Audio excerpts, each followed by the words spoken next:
All right, it's Friday, and have a little time here. I think before my wife gets home, I'm gonna do a little stream here and cover the past couple weeks, some stories. Got the Soulfinder Noctis Terrare um, front cover by Eric Canetti here, and figured I'd share that. I have not shared this on the old YouTube. I did share it in the community tab, but I figured I'd do a stream and share it here and let people know. Progress continues to be made. I'm waiting on one last bit of art, and hopefully that comes in. And even if it doesn't, I have enough where I can just go with it and go to the printer. I literally talked to the printer yesterday and had a very good conversation about where I'm at and a few logistical things that if they could help me with those things, that would be awesome. And it would save me a lot of time. Not a lot of time, but it would save me time. And so I said, hey, this is where I'm at for sure. I would like to do the soft covers through you guys. And we'll see about the hard covers. I might shop around. I don't know. We'll see. The hard covers are very expensive, and I could continue to go with the same printers we've been at for a while now. But I'm also, I want to make sure that, how do I say this? I'm being as efficient as possible with my money while keeping the quality where it needs to be, and then investing, any sort of savings I might have into other merchandise and all sorts of stuff like that. So anyway, Brett, thanks for tuning in. Dark Admiral March here. Thanks for tuning in. I appreciate it. So yeah, really the main reason why I wanted to just come on is to just show the cover and talk about Eric Canetti and how he's been really awesome. And I have all this work. I'm just sitting on it. I just got to get it printed, but I'm a slow poke when it comes to printing the stuff. But I am very happy with the actual content. So the short story itself, very, very happy with the way it turned out. Bill Williams, thanks for lettering. Soulfinder Volume 4, I'm very happy with the way that turned out. Like, I could do the digital tomorrow and put it on Amazon Kindle if I wanted. Like, that's cool, but I probably will not do that sort of thing. But I really, really, really want to get this last bit of art for Noctis, and that would be awesome. So I got Eric's piece. I got Rodrigo, who did our color work, and also the front cover for Soulfinder Volume 4. Jeff Spokes, he did work for this and Soulfinder Volume 4. So I got one more piece. If I could get it, great. If not, if it comes down to it, I'm just going to move forward. And you can't wait forever, even if it's for cool art and things like that. So Captain Cummings is here. Thanks for tuning in. So yeah, long story short, Eric Canetti, he did all the artwork for the short story Noctis. It's about how soul finders never really know rest. Once you become a soul finder, the demons have it out for you. They always have it out for all of us in general. They hate humanity. They want to tear us away from God or convince us of their lies. And then, we ultimately, through our free will, go the path of the devil, the path of Satan. So, but anyway, they have it out for Father Redder. They have it out for Father Crane. They have it out for Detective Chua.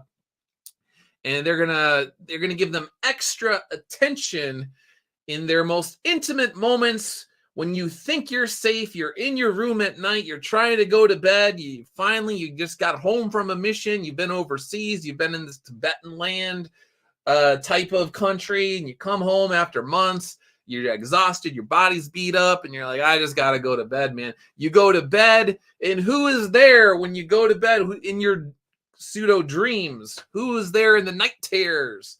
It's Blackfire. He's back. And so because, the demons, they're immortal. They don't sleep.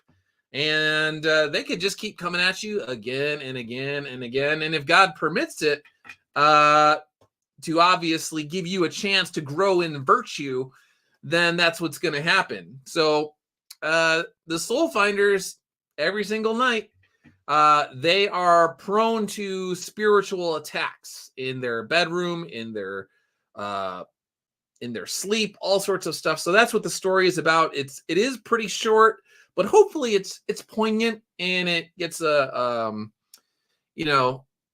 slice of Father Redder's life that otherwise you wouldn't see in the normal books. And anyway, Eric, obviously, because he knew the script so well, knew what I was going after, kind of came up with this idea for the cover. And I was like, dude, that's pretty cool. The other thing that I like is that it's not, how do I say this? I'm trying to be as kind as possible. A lot of the covers that you see in indie comics, many of them sort of, how do I say this? There's a very specific aesthetic that they are going after. And to me, oftentimes, it's a derivative of what we've seen decades ago. And it could be cool if you do it correctly.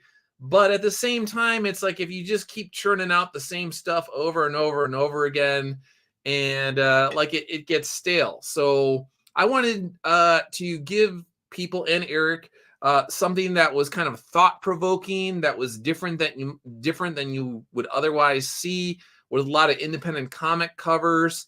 In its own way, the cover starts to tell you what the actual story is about, what you could kind of expect. It's got this dream type quality to it, this sort of surreal type quality, but it's also got the symbolism. Obviously, the snake is pretty self-explanatory. You got the pale horse, you got the coins, the 30 pieces of silver, but then you have the silver that's behind Father Redder's head, and you're like, is it kind of like Halo-ish or not? Is it all these different things going? He's going through the desert, he's wandering in the desert. You got temptation themes going on, all sorts of stuff. So Eric, and then in the back of that, then you have the Latin script and the prayers and yada yada yada yada, all sorts of stuff. Not to try to go George Costanza on you, but there's plenty of things to philosophically and creatively chew on in terms of what Eric was going for with this. And then he's got the nice flowing red sash going on there. So very, very happy with the cover. Eric, if you're listening, Eric, if you're out there, I know Eric's actually pretty busy this weekend. But Eric, if you find yourself tuning into this, thank you for the cover. I could always count on you. Whenever Eric says he's going to do something, he has always done it. And if he says, hey, I can get it to you by this date, he gets it to you by that date. Doesn't give me empty promises, doesn't string me along, doesn't make me feel like, what is going on? I don't know, that sort of thing. So Eric, thank you for being so reliable and being a man of your word. I always appreciate when people are men of their word. Fabiano, thanks for tuning in, man. Says awesome. Thank you so much. You might want to restream this live streaming on X and other platforms. Yeah, eventually I'll look into all that sort of stuff. I know I usually post 4 to 5 minute clips on X. I haven't really done that for a while. But yeah, RPX, thanks for tuning in. I appreciate it. So anyway, again, I really just wanted to stress that I am making progress. I am a slowpoke when it comes to a lot of this stuff, but a lot of it is because when you're a writer, you have to rely on other people. And if you're trying to get talented artists, they have to fit you into their schedule. They have to make time for you. And so, it's not like if I had Tim's talent, I could just literally just draw my own stuff. But I have to cobble together creative teams and work with everybody's schedule, and then be flexible and not just be a giant tool that, you work with somebody once and then they're like, I don't want to ever work with this guy ever again. So, but I've had a great time with the creative team. Everybody's done a great job. And when, again, all the stories are done, the lettering is done, I just need one more piece, and then I could go to the printer. And if you're just tuning in now, like I said, I talked to the printer yesterday. We had a very good conversation, and they're ready to go. So I just need to get this last piece in, and then I want to give them everything all at once. I don't want to be like, oh, here's a short story, and then like 3 weeks later, I give them. I was like, no, I want to do everything all at once. I want to get all my quotes all at once. I want to talk to people I'm dealing with on like the graphic design end and formatting and all this sort of stuff. I want everything to be all at once because it gets confusing when you're doing all the juggling things at different times and different places. So that is why I'm just trying to, do Soulfinder, Noctis Terrores, and Soulfinder Volume 4 as a package deal for the printer. So anyway, so that's that. Boom. Again, very happy. Let's see, did I miss anything? Oh, I guess I just wanted to say, if you're tuning into this stream, you already know this, but I like to reiterate again and again and again, because indie comics, the environment is very, we'll just say volatile these days. There's all sorts of debates going on, and I want to hammer home once again that Iconic Comics and the creators at Iconic Comics are serious. They mean business. They're not going away. They're going to keep coming at you over and over and over again, hopefully with beautiful art and solid storytelling. So that's the plan. So you already know about that, with Tim and Eric and the artists and stuff like that, but I'm sort of this just guy who's also in the mix, and I throw out projects, at not at the same pace as the other guys. But when you do get the books, you could be like, oh, okay, he is serious. And this guy who said he was going to start doing Combat Veteran Exorcist books in 2018, 2019 with Timothy Lim, he's still around in 2024, and he's keeping up the same standards. So that's the other thing I was going to say. So with all the books, there's been a certain standard that was set with Matt Weldon's art and Tim's art and all these guys. And so once you start working with guys of that level, you can't have a giant drop off in quality, or else like people are going to notice and they're going to be like, hey, what's going on? Why is there such a drop in quality?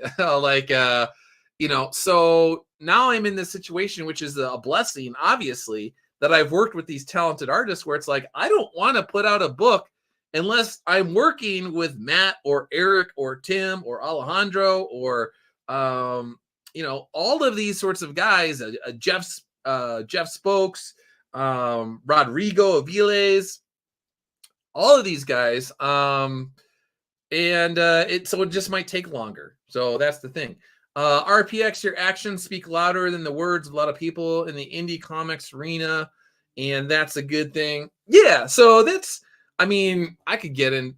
I always got to be careful when I talk about that sort of stuff, but how do I say it? A lot of indie comics channels these days, they're really just about like tribal. They're these tribalist groups. And they're like, I hate this guy or I hate this group. And like 95% of their content, it's not about comic books.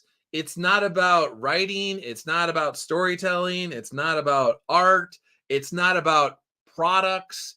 It's not about like really cool merchandise that's tied to existing books that are coming out. It's, let me tell you why you should hate this guy and why he's, just sucks. And I'm just going to keep beating that horse. Speaking of, horses, I'm just going to keep beating this horse over and over again. 95% of the time, I'm going to tell you why this guy sucks. And I'm like, is that what indie comics, is that what you want it to be? Like, I don't even know what this is. So when I come on, I try to like share something positive. And if I'm talking about indie comics, I'm trying really hard to keep it at this 33,000 foot cruising altitude philosophical level where I'm just kind of like being like, hey, is this the direction we want to go? Do we just want to make it personal all the time about individuals that we don't hate and why they suck? Like, I don't think so. So Matt, thanks for tuning in. I appreciate it. So anyway, I will, if I get this last piece of art in time, I will be showing that probably on the next stream. We'll see. I don't know. I'm trying my best to get this last piece in. We'll see. RPX image comics is still the gold standard. So, all right. Let's see. That's Soulfinder.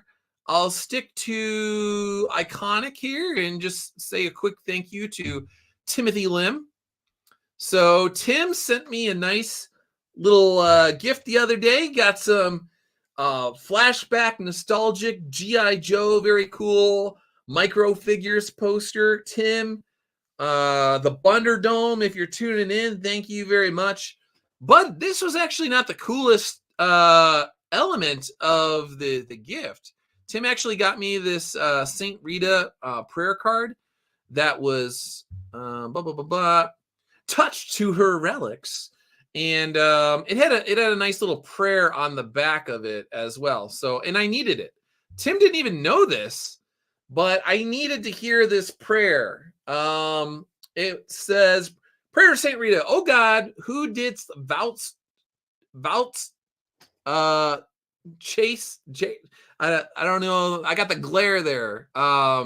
Vouchsafe to communicate so great a grace to Saint Rita that she imitated thine example in the love of enemies and bore in her heart and on her countenance the sacred marks of thy love and passion. Grant, we beseech thee, but by her merits and intercession, that we may love our enemies and ever contemplate with deep contrition the sorrows of thy passion, who livest and reignest world without end. Amen." So anyway, sometimes I see things on social media, and kind of like I was talking about, there's all this tribalist nonsense where it's just like, this guy sucks.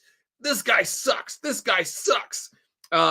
This is why Iconic Comics sucks. This is why your July is blah, blah, blah, blah, blah, blah, blah, blah, blah, blah, and all this sort of stuff. And you're like, and you see it, and it comes up in your, what is it? Your For You tab on Twitter. There's like the one that's just like what they want, and then there's like they're just like you know, they're recommending things or whatever. There's like the two different tabs, and sometimes I see things, and you're just like, oh man, like why every like couple weeks or every month, like someone's saying something stupid about Tim and then just lying about Tim and lying about Mark, and like I just want to say something, and I'm like, you know what? No, I just need to just take a step back, just pray about it, just pray. So Tim, thank you. I definitely needed this. At this point, I use the not interested in this post option. So I don't even know. Is that an option? I don't know. So yeah, where is it? Like if you enter the search, explore, I don't want to like get totally off, but I don't know. I like to keep my finger on the pulse of what's going on. So it's like, sometimes I like to just see like, okay, this is what people are talking about. This is what they're saying. This is what's going on. But at the same time, it's like really hard. It's always been hard for me when I see somebody lie about Tim, and when I see people regurgitating stuff from like 2017, 2018, and they're just like literally lying. And I'm just like, that's a lie. That's literally a lie. It's hard for me not to, you know, quote tweet it and just be like, all right. So, anyway. All right, so let's see. Talked about Tim, talked about Soulfinder, talk about the Supreme Court, talk about State of the Union last night. All right, so I didn't watch the State of the Union, but I see like little Tillium29, thanks for tuning in, clips here and there, and I'll see the news stories that pop up about it. And this was one in particular that caught my eye. So the president was, when he was talking, he was kind of like chewed out about this woman that was killed by this illegal immigrant. And her name's Laken Riley. And when the president was essentially heckled about this, then he called the guy who I think for legal purposes, they have to say allegedly, but who murdered this young woman, he said illegal. And then Nancy Pelosi was like, yeah, he should have called this guy, this murderer, an undocumented and not illegal, even though the person was here illegally. And to me, this is very telling. So I just wrote, we've reached a place where politicians chide each other and the American people for not paying proper deference to murderers. So if the president is talking about someone who was here illegally, who murdered a U.S. citizen, and he mentions that the person was here illegally, and your first instinct is to correct him and tell him how, you got to put some respect on that guy's name. You should probably call him an undocumented individual. Or I heard that the White House on their official page, they were calling them something like newcomers recently, like not even undocumented. Now they're just newcomers to the United States. So we just totally avoid the question of whether they're here illegally or not. And so it's like, now you can't even say undocumented. Now we're just going to be like, hey, they're newbies. They're American newbies. They're newcomers. No, they're here. They're coming from China. They're coming from the Middle East. They're coming from all sorts of places in Africa. They're coming from South America, all over the place. Why are they being funneled to the southern border? Very bizarre. Coming from Pakistan, all of these people coming from Yemen, coming from Afghanistan. What is going on? I feel like we should be able to call these people who are here illegally illegal. But this shows you that they care more about controlling language and controlling narratives than they actually care about the health and safety of American citizens. It's all a political issue to them. It's all about power plays, and it's all about pandering to the people that are here illegally, because we know that they're trying to be able to find ways to let these millions of people vote in the next election through mail-in ballots and all sorts of things where you just get an ID card and just all of that. So it's they've imported millions of people here illegally, and then they're just like, hey, you like all this free stuff? Hey, we put you up in this hotel, and we kicked out the Korean War veterans and the Vietnam veterans. They have to go to the street. We're going to put you in the hotel in New York City. We're going to kick out the veterans. All right, yeah, we know we have all these homeless people on the streets, but we're going to put you up in the hotels. We're going to give you breakfast, lunch, and dinner. We're going to give you prepaid credit cards. If you commit crimes on motor scooters in New York City and you're stealing wallets and you're stealing identities and you're stealing like credit cards and cell phones as you drive by in your scooter, we're going to let you go. We're just going to give you a prepaid credit card, and we're going to let you vote. But here's the deal. You got to remember who's giving you the free stuff. You got to remember who's putting you up in hotels. You got to remember who doesn't tell you that you have to assimilate into American culture. You got to remember who's telling you just do whatever the heck you want that you did in China and Yemen and Pakistan and all over the place, South Africa and all stuff. We don't care. You're not Americans. You're just here to collect the free stuff and make sure that we stay in power. And every once in a while, we're going to throw you a bone. And if you get really angry and you don't like your new life here in America and you start causing problems, well, we're just going to blame Republicans for that anyway, because it's always the Republicans' fault no matter what, the consequences of our public policies and ways that we undermine the U.S. Constitution, because we don't like America. We never liked that the United States of America was seen as an exceptional nation. And for years, Barack Obama and others said that they didn't like the idea of, quote, American exceptionalism. They wanted to do away with that. Wow, what a coincidence that the very same people that for decades said they wanted the United States to just be one nation amongst many, and nothing stands out about it. It's just another run-of-the-mill country, are importing people from all over the world, and they don't want them to actually have some sort of American identity. They just want them to be like, hey, we're here. Yeah, it's a place. And we just want food. We just want whatever. So very interesting. It's almost like you knew that the United States was an exceptional nation because it actually put into practice its ideals and its principles on a level that surpassed pretty much the rest of the world. Skeletons and all. The United States, definitely not definitely not perfect. Definitely had skeletons in its closet. We all have skeletons in our closet, but overall, the United States was head and shoulders amongst other nations in terms of realizing its ideal and striving to become a more perfect union. We didn't like that. We just want you guys to be a bunch of just morons, mulling around, asking for the government to cut you a check every month.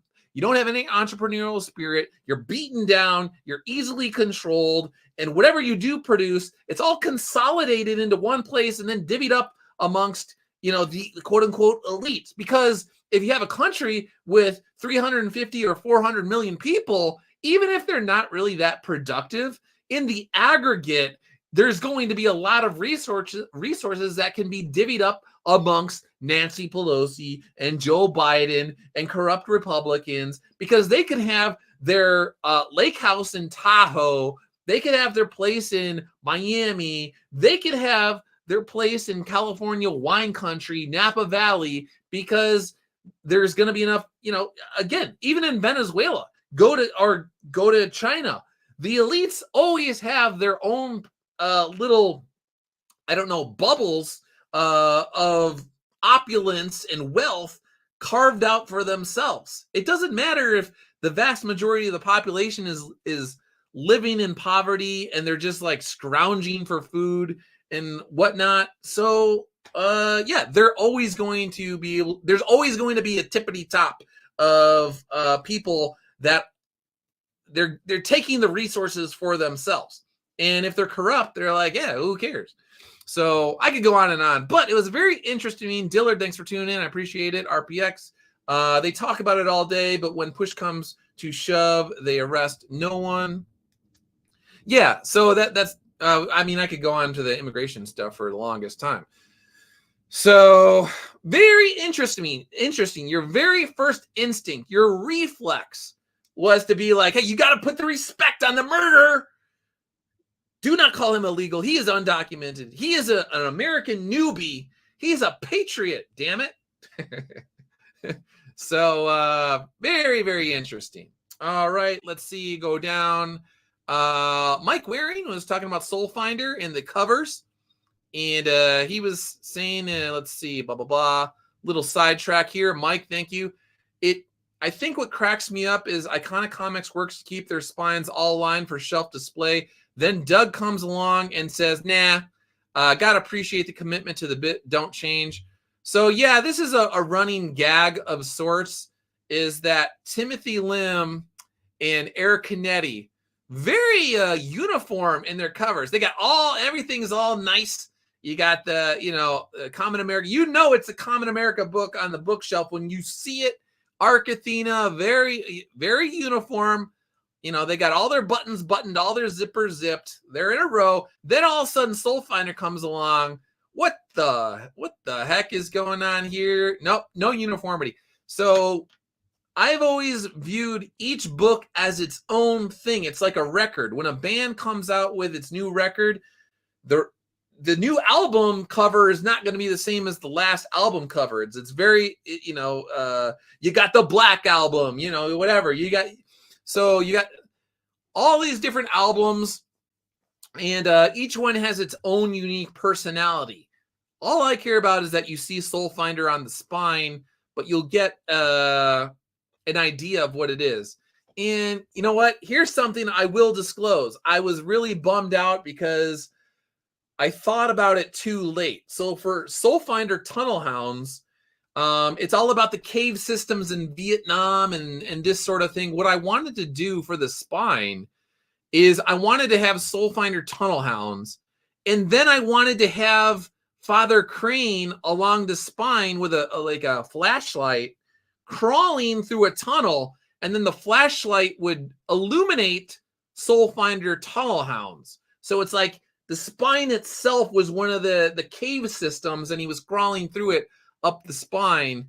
I thought about it too late, and then I was like, I can't ask Matt Weldon to draw Father Redder. Maybe like I'll do another hardcover down the line or something like that. But these are the ideas that I think of after the fact. He doesn't have the one here, but there is one where Father Redder is getting pulled down by the tentacle into the abyss on one of the covers. So like I said, I wanted to have Crane crawling through a cave, shining a light on the actual title. And I have been kicking myself for not getting with Matt early enough to make that happen. So I apologize. Let's see. AL, how thick is this book that you can put Father Redder on the spine? So there might be a few copies left on the Iconic Comics website. I don't know if it actually shows the spine, but he's just little. It's thick enough because I do the black and white. I do the full colored story, but then with the hardcovers, what I do is Matt Weldon's black and white inks are also on there as well. So this is thick enough where if you just scaled it properly, you could get a little guy in there, and you would be able to tell that it's a little guy with a flashlight, or it's Father Redder lengthwise being pulled down into the abyss, and that sort of thing. So anyway, running joke. Oh yeah. And then I was like, boop. Where is it? Sorry. I'm going to screw it up somehow. Kind of like the Joker, the little chaotic element of Iconic Comics where, yeah, all these spines and the covers are going to be quite different. I have not shown the cover for Soulfinder Volume 4. I am looking forward to that. I'm trying to wait as long as possible. But when you see it, the people that have seen it have been very happy with how it's gone. So anyway, Mike, thank you once again for supporting Iconic Comics, and thanks for sporting the Soulfinder book stand. Actually, the guy who made this book stand has a new version of it out, and he sent me a message yesterday. He's literally just sending me the new stuff and to check it out to see if it works. And then I was like, thanks, dude, because I will probably be contacting you once I get these books printed and to see if we could do some new stuff. So he did the Soulfinder book stands, and he also did the Soulfinder, whatchamacallit, the little canteens, the tumblers last year. And I actually have to get with Rugged Rosaries because they're doing another rosary for me as well. But I know it's Easter, so I don't want to mess with them during Easter. They're probably really busy. But after Easter, it'll calm down, and then they'll probably have time to do my rosaries for them. So if you're looking for new rosaries, St. Michael rosaries, those will be done in the somewhat near future. I just got to circle back with them. So, all right, boom. Let's see, are we still in here? Okay, going down the list. And some of these stories are going to be a little bit older. I guess we could talk about the Ryan Garcia thing. Some of you might not be into boxing, but Ryan Garcia lately, if you haven't looked into him, there is a language warning, but he was talking about Bohemian Grove. And if you don't know about that, speaking about California, speaking about strange things, speaking about elites. So Ryan has been acting very erratic lately. And he's got a match that's scheduled for, I think it's April 20th, if I'm not mistaken. And he's just been acting very, very strange. And he was saying that he was at some point in time forced. He was taken to the woods, tied up, and forced to see these satanic rituals and these elites abusing children. And he said that it screwed him up. Now, some people are saying that he's on drugs, he's on cocaine, he's lost his mind. He claims he only smokes pot and he does drink alcohol, but he is not on cocaine. That's what he claims.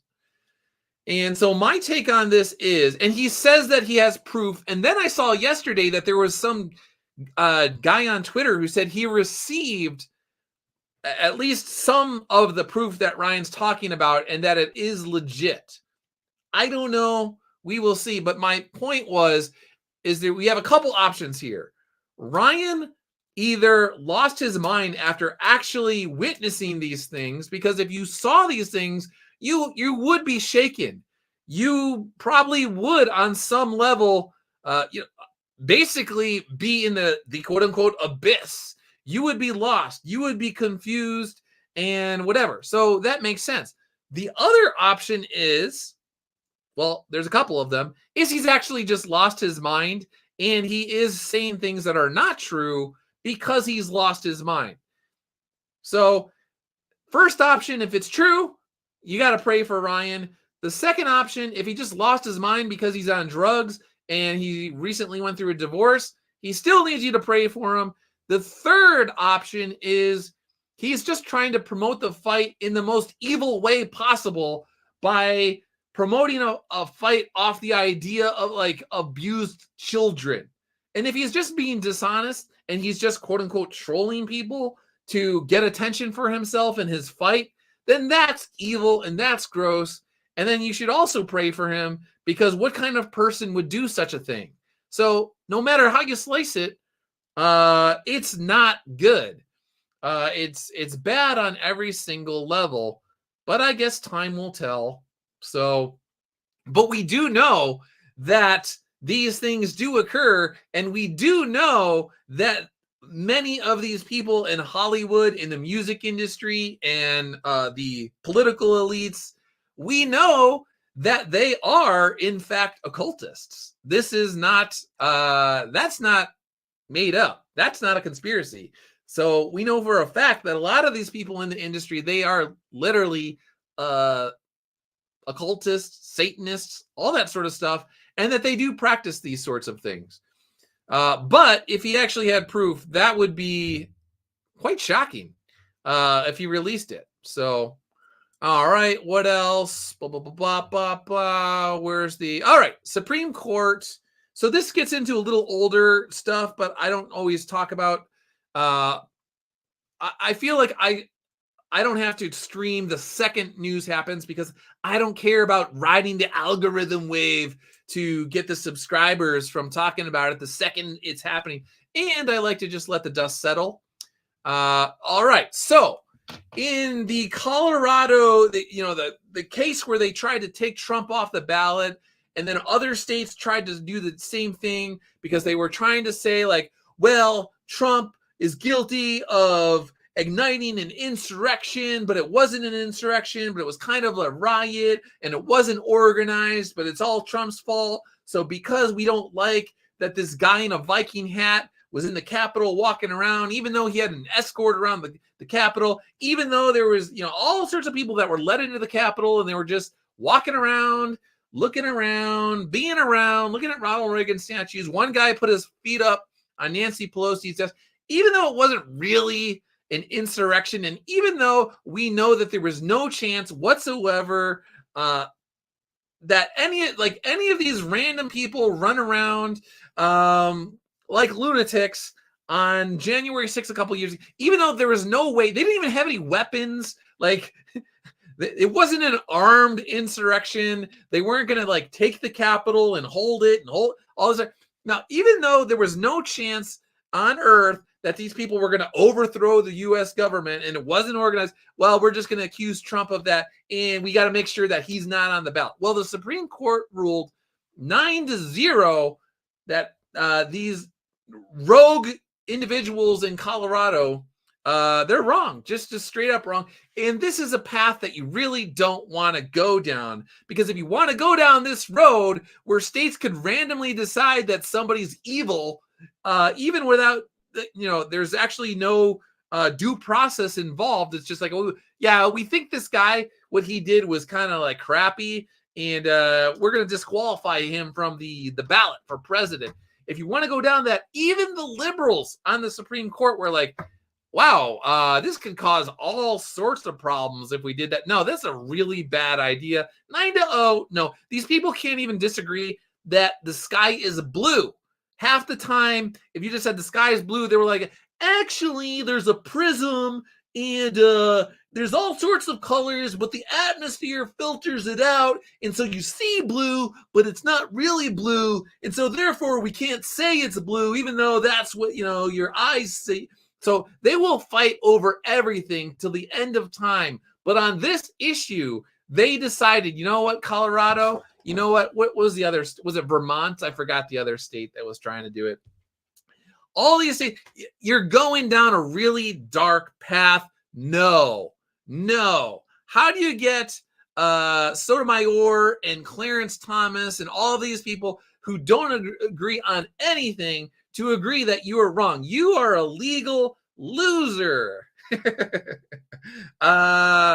So yeah. And then we had Keith Olbermann. Somebody was saying they didn't know who Keith Olbermann was, but Keith Olbermann, once upon a time, if he just stuck to ESPN, if he just stuck to sports, he would be fine. Vermont and Illinois. Oh, Illinois, of course. It had to be Illinois. My home state. Growing up in Illinois, the northwest suburbs of Chicago, of course, it had to be Illinois with Dick Durbin and guys like that. So, what was I going to say? Oh, Keith Olbermann. If he would have just stuck to sports, just talking about basketball, just talking about baseball, we know he likes baseball, he would have been fine. He is still kind of annoying, but he would have been fine. But no, he went down the political route, and over time, he's just become more and more and more insane. And to me, this is a perfect example of somebody who doesn't know that he's the baddie. So, Keith Olbermann, the Supreme Court has betrayed democracy. Its members include Jackson, Kagan, Sotomayor, have proved themselves inept at reading comprehension, and collectively the court, in quotation marks, has shown itself to be corrupt and illegitimate. It must be dissolved. This guy is a psychopath. This is a blind ideologue right here.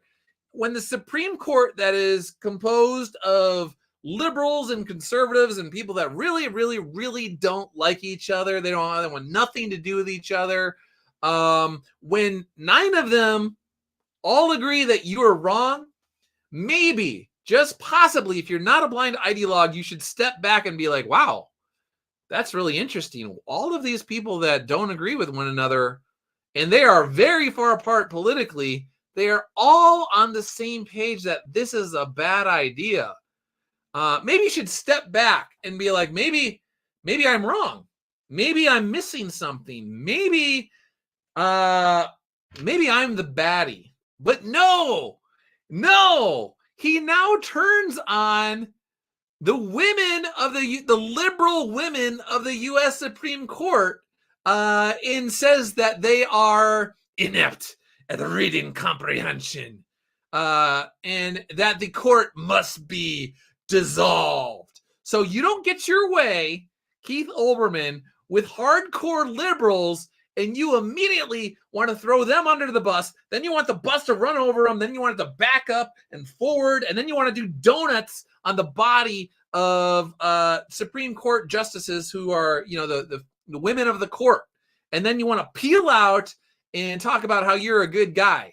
As their crumpled bodies, they're barely alive and they need assistance immediately. So let's see. Cry more. He says, those aren't tears, fascist. They're urine. I'm sure you're enjoying being bathed in it. This guy he's got serious psychological problems. I would not be surprised if Keith, and I'm not even trying to make light of mental illness, but I bet if you open this guy's bathroom cupboard, he would have a small pharmacy in there, because if you are a healthy individual, you don't behave this way. And I heard he didn't even want to be on Twitter. Like, he was like, he's another one of these guys like Stephen King, where he's just like, Elon Musk is evil. I'm out of here. I'm going to whatever it is Mark Zuckerberg, was it Threads that he created? And then they're back like 2 days later and they're continuing to post all of this stuff. And you're like, oh, okay, I see. I thought you were gone, man, but you're not gone. You continue to come back again and again and again. Very interesting. Let's see. There was one other story. Nikki Haley dropped out of the race, and then there's I don't think I covered it. Maybe I briefly did. Where is it? Oh yeah. So this judge in New York, this is the guy who was basically saying that Trump had, his business practices and the way that they assessed the property value of Mar-a-Lago in Florida was so like off and all this sort of stuff. And he owes like hundreds of millions of dollars now to New York and all this sort of stuff. He received a white powder in the mail, but it turned out that it wasn't anything. It was just some sort of white powder. So it's probably like sugar or flour or who knows, some sort of innocuous white powder. And that was interesting to me because as this guy is coming under fire, then all of a sudden he gets white powder. And so it's like one of these things where all the talking heads are able to be like, see, oh, it's those Trumpists. They're trying to send a message to this guy. So that's what they want. They want the talking point to basically get the attention off of him and what he's doing and how he's corrupt. And they want to make sure that they have the talking point like, no, it's the Trump people, because they might hypothetically be capable of sending some sort of poisonous white powder to judges that they don't like, even though they haven't done so. And even though he just received this flower or whatever it was from somebody out there, we know it's the Trump people. And so, he's actually a victim. He's a victim. Very interesting. Let's see. And then the last one I kind of wanted to talk about was Nikki Haley. Do I even have something on her dropping out of the race? We'll just go to like a political picture, or we'll go to the Keith Olbermann since he's so Nikki Haley dropped out of the race the other day, and I don't really have too much to say other than it's very interesting to me how most people who live outside the quote unquote beltway, if you are outside, if you're not like a hardcore activist or ideologue, you're not a political junkie, you always knew that Chris Christie had no chance of becoming the president. You always knew that Mike Pence, it wasn't going to happen. You always knew that Nikki Haley, after she said that the first thing that she was going to do if she was elected president would be to find a way to strip anonymity from the internet. That's the kind of person that she was. You knew that all of these people were nothing burger candidates. They just wanted to get attention for like however many months. They wanted to find a way to like get money and all this sort of stuff. They never had a shot, especially Chris Christie. That one was always funny to me. Mike Pence, the same way. Nobody wanted you guys. Nobody liked you. Mike Pence had a brief moment in time where, how do I say it? He could have shown that he was principled, and he did not do that. And so he's gone. And they're all gone. And it's when you saw what they were doing to Trump, most Republicans out there, even if you don't like Trump's tweets, they can see that what is happening to the man is fundamentally wrong and it's corrupt. And they put themselves in Trump's shoes and they say, hey, if the federal government was going if all of these agencies were going after me, and then state governments and like corrupt judges and corrupt lawyers and corrupt politicians are finding any little excuse to try and bleed me dry of all the wealth that I've accrued over the course of my lifetime, they are trying to like throw the kitchen sink and then some at me. most people, if you put yourself in Trump's shoes, they'd be like, no, this guy needs to be able to confront his accusers.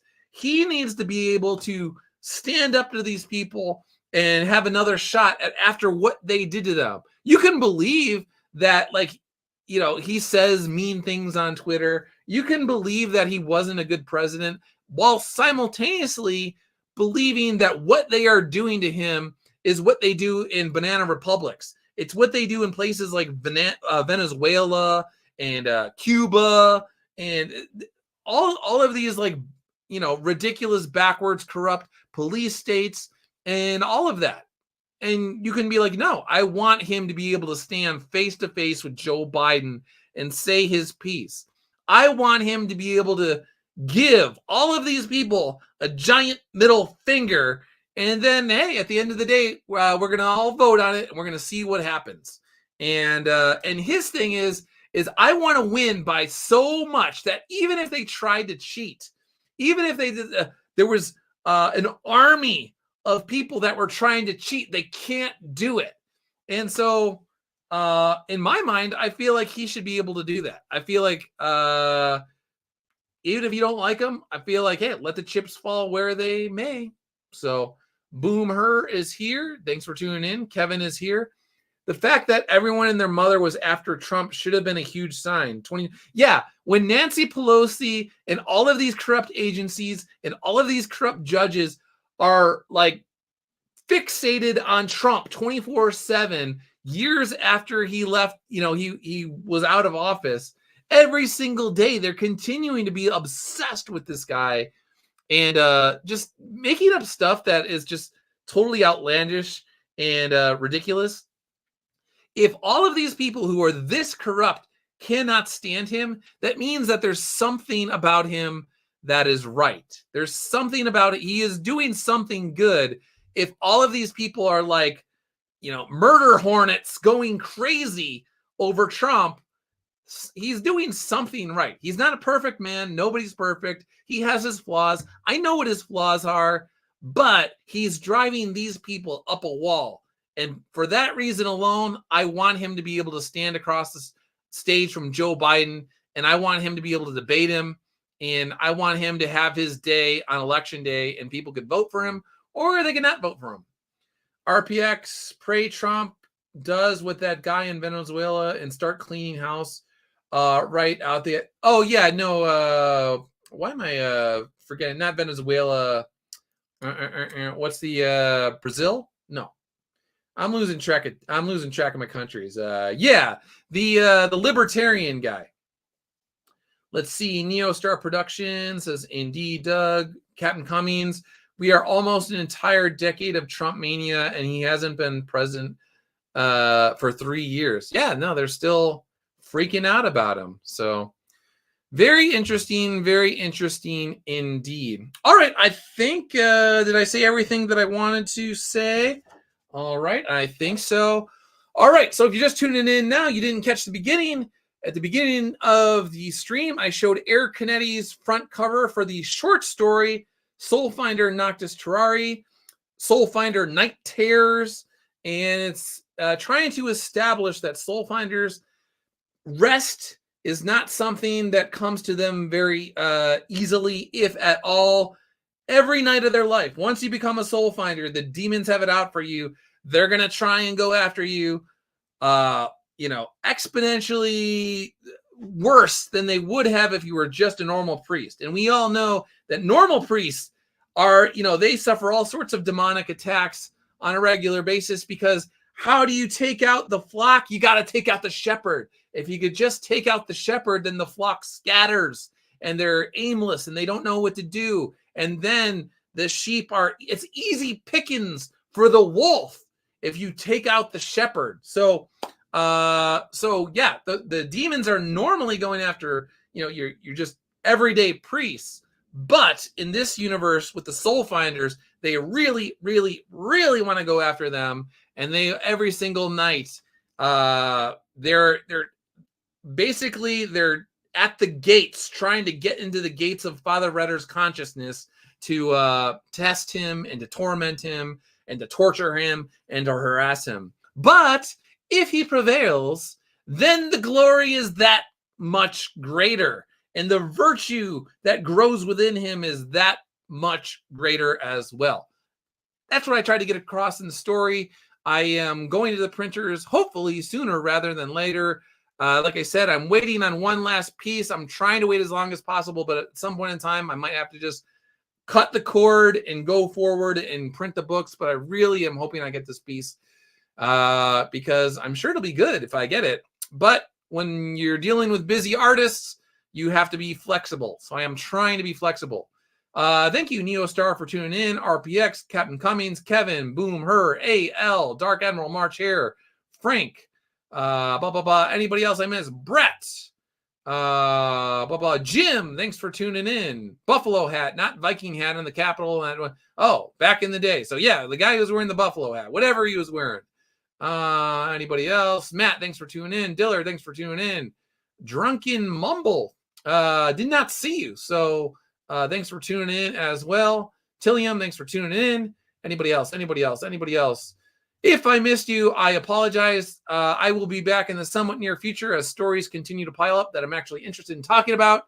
Thanks for spreading the word about Soulfinder. I really appreciate it. Captain Cummings, I know you are spreading the word about Soulfinder. Thank you very much for tagging that guy on Twitter X. Appreciate it. And if you are watching, if you are the individual who tagged Relevant Radio today and Patrick Madrid, thank you. I appreciate that as well. All right. See you guys later. See you.